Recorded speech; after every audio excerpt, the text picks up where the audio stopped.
So ito po yung laundry area.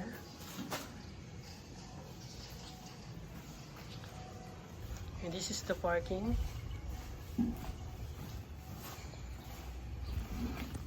So, maluwag po. Kasya po ang dalawang sasakyan.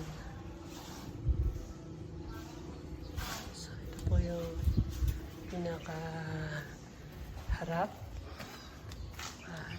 Yan. Maluwag din po.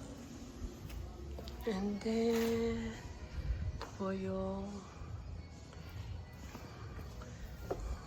living room, dining room, and sa dulo po is yung kitchen.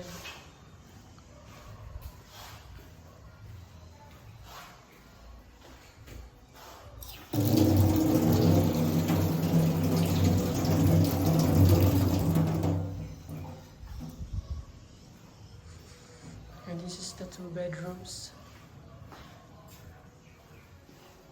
So yan po, may provision ng saksakan ng aircon. Window type, dito po siya ilalagay.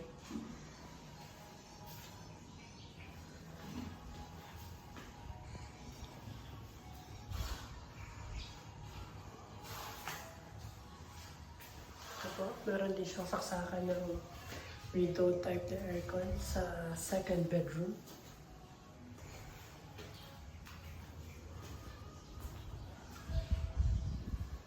Po yung pinaka-kusina. Pwede po kayo maglagay ng lutuan. Tapos dito po ang washing machine. Ayan po yung saksakan. And then lastly is yung restroom.